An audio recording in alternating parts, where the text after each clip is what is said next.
नमस्कार मंडळी. महाराष्ट्र शासनामध्ये नोकरी शोधणाऱ्यांसाठी एक जबरदस्त बातमी आहे. धर्मादाय आयुक्तालयाने एक नवीन भरती जाहीर केली आहे आणि आज आपण याच संधीबद्दल सगळं काही जाणून घेणार आहोत. चला तर मग सुरू करूया. अगदी बरोबर. वेगवेगळ्या पदांसाठी तब्बल 179 जागा निघाल्या आहेत. ही खरंच एक खूप मोठी संधी आहे. म्हणूनच या भरतीमधला प्रत्येक छोटा-मोठा तपशील आपण नीट समजून घेऊया. तर मग सरकारी नोकरीच्या शोधात असणाऱ्यांसाठी ही एक सुवर्ण संधी ठरू शकते का? चला तर या प्रश्नाचं उत्तर शोधूया आणि अर्ज करण्याच्या प्रत्येक टप्प्याबद्दल सविस्तर माहिती घेऊया.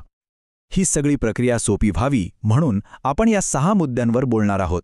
सगळ्यात आधी ही संधी नेमकी काय आहे, मग कोणती पदं आहेत आणि जागा किती, त्यानंतर महत्त्वाच्या तारखा आणि फी, तुमची पात्रता काय हवी, अर्ज कसा करायचा आणि सगळ्यात शेवटी निवड प्रक्रिया कशी असणार आहे.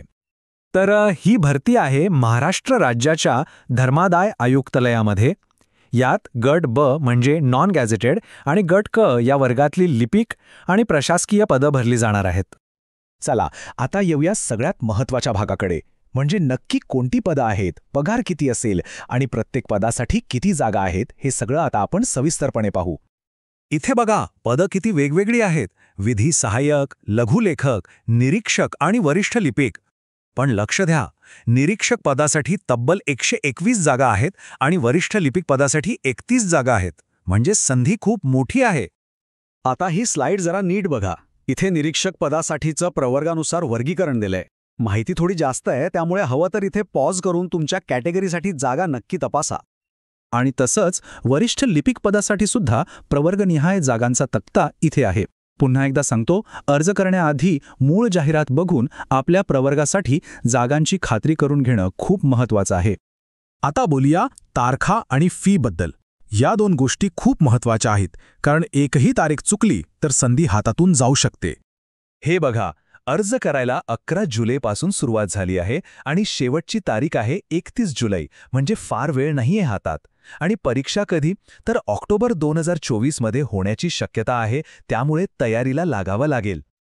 आता फी बद्दल बोलायचं झालं तर ही फी परत मिळणार नाहीये. खुल्या प्रवर्गासाठी आहे 1000 रुपये आणि मागासवर्गीय किंवा अनाथ प्रवर्गासाठी 900 रुपये. पुढचा सगळ्यात महत्त्वाचा टप्पा तो म्हणजे पात्रता. अर्ज करण्याआधी आपण पात्र आहोत की नाही हे तपासणं खूप गरजेचं आहे.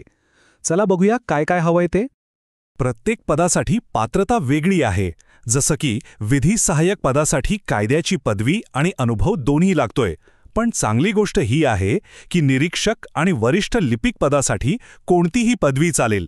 त्यामुळे तुम्ही ज्या पदासाठी अर्ज करणार आहात त्याची नेमकी पात्रता जाहिरातीत नक्की बघा. आता वयाचं बघूया. खुल्या प्रवर्गासाठी कमाल वय आहे 38 वर्ष आणि मागासवर्गीयांसाठी ते 43 वर्ष आहे. हो, आणि खेळाडू किंवा माजी सैनिकांसाठी वयामध्ये सूट आहे, त्याचे डिटेल्स तुम्हाला जाहिरातीत मिळतील. बरं, आता अर्ज करायचा कसा?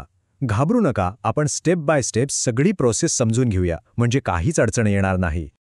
सगळ्यात आधी काय करायचं तर ऑफिशियल वेबसाईटवर जाऊन नोंदणी करायची. मग तुमची सगळी माहिती भरायची. त्यानंतर तुमचा फोटो आणि सही अपलोड करायची. मग जे पद हवंय ते निवडून अर्ज सबमिट करायचा आणि शेवटी फी भरून प्रोसेस पूर्ण करायची. अगदी सोपं आहे. आणि एक गोष्ट लक्षात ठेवा, अर्ज फक्त आणि फक्त ह्या सरकारी वेबसाईटवरूनच करायचा आहे. दुसरी कोणतीही साईट किंवा पद्धत चालणार नाही. चला, समजा अर्ज भरून झाला. मग पुढे काय? पुढे आहे निवड प्रक्रिया, जी मुख्यत्वे एका ऑनलाईन परीक्षेवर अवलंबून असेल.